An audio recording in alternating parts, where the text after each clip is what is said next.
Bir de bu Ramazan-ı Şerif içerisinde yani mümkün mertebe madem ki bu Ramazan Kur'an ayıdır, bu ayda Kur'an inmiştir, bu Ramazan-ı Şerif'te Kur'an'a ehemmiyet verelim.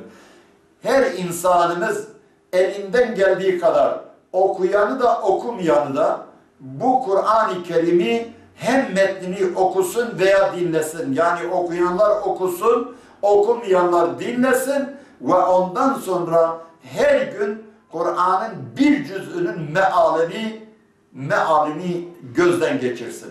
Yani bu Kur'an ne diyor?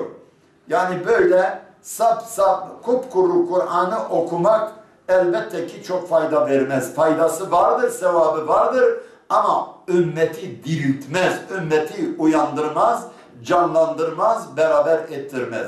Onun için mesela Resulullah sallallahu aleyhi ve sellem eshabları oruç tuttular, Ramazan'ı değerlendirdiler.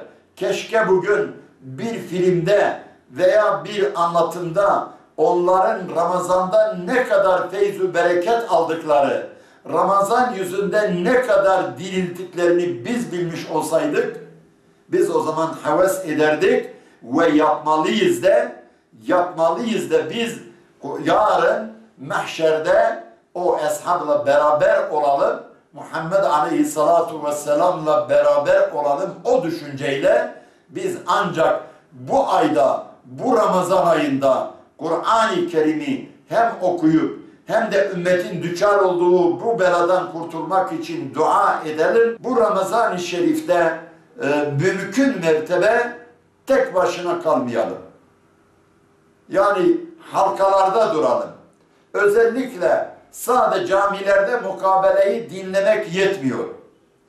Hem onu dinledikten sonra o okunan parça içerisinde, cüz içerisinde ehemmiyetli konuları toplayıp da elimize alıp Allah'a şükür özellikle yani Türkiye'de hemen hemen anlayan insanlarımız çoktur. Onlara koşalım. Diyelim ki Allah aşkına hocamız bu ayet cennetten bahsediyor. Yani nasıl cennete gidilir? Bu ayet cehennemden bahsediliyor. Nasıl cehenneme gidilir? Yani cehenneme insan mustahak olur veya korunur. Bu ayet efendim işte kemaliyeten, emri maruftan, nehi münkerden bahsediyor. Nasıl edilirse bir, ikinci, üçüncüsü de şudur ki bu Ramazan ayı içerisinde gerçekten bir ciddi tövbe edelim. Artık daha bundan sonra günahlara dönmüyoruz kaydıyla Rabbimize bir söz verelim. 2014'tür. 2015 Ramazan'ı geldiğimiz zaman biz 2014'ün Ramazan'ını kutlayalım. Diyelim ki niye kutlayalım? Nasıl ki adam doğum gününü kutluyor, diyelim ki işte o 2014 Ramazan'ında biz tövbe ettik. Ondan sonra Allah'a söz verdik.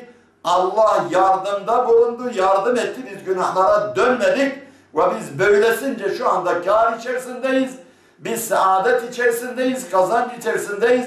Bütün kötülüklerden, kayıplerden biz muhafaza edildik. Yani Ramazan'ı böyle tutmak gerekiyorum. Evet, bir de Ramazan-ı Şerif'te Allah'ın bize lütfettiği organları gerçekten kurtaralım. Yani bunları muhafaza edelim.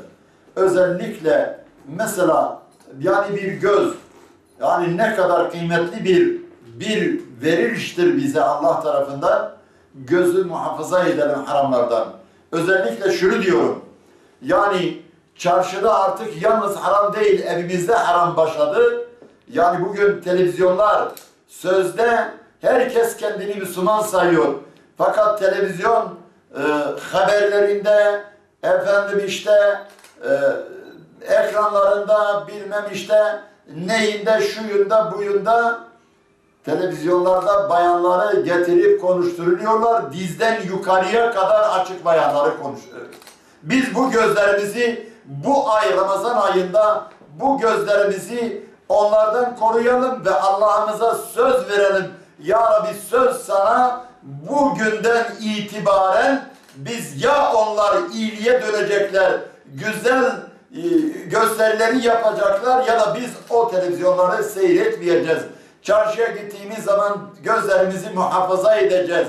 Güzel bir şeyi gördüğümüz zaman gözlerle Allahümme innel ayşe ayşul ahire diyelim. Ya Rabbi güzellik ahiret güzelliğidir diyelim. Yani dünya güzelliği gözümüze batmasın, gözümüzü tehrip etmesin. Ve kulaklarımızı da muhafaza edelim. Kötü haram işlerden, gıybetten, kin ve hasetten kulaklarımızı muhafaza edelim. Ve dilimizi de gıybetten, yalandan, dolandan, kötü ahlaksızlıktan dilimizi muhafaza edelim. Ve kalbimizi de bütün kötü hısletlerden muhafaza edelim. Ve bütün organlarımızı haramdan muhafaza edelim. Ve bir de yani gündüz biz yemekten falan bahsetmeyelim. Yani hangi yemek daha zevklidir, hangi yemek daha hoştur, beraber oturuyorlar, zevk çekiyor ki sanki adamı pişman ettiriyor oruç tuttuğuna. Bunu değil. Biz nasıl yarın bu Ramazan ki mağfiret ayıdır, bununla cennet kazanılır, Allah affeder. Biz bu Ramazan'ı nasıl tutarsak öyle kazanırız. Kalbimizle, organlarımızla, düşüncemizle onu düşünelim. Ve bir de iftar vaktinde, iftarımız açtığımız zaman ve Ramazan'ın son gününde hem çok telaşlanalım hem de çok ümitlenelim. Yani telaşlanalım ki Allah kabul etti mi etmedi mi? Ümitlenelim, Allah kabul edecek. Çünkü o ayet-i kerimede diyor اِنَّ اللّٰهَ لَا يُضِيعُ اَجْرَ الْعَامِلِينَ. O amillerin, amel işleyenlerin sevabını zayi etmez düşüncesiyle diğer taraftan da çok ümitlenelim biz.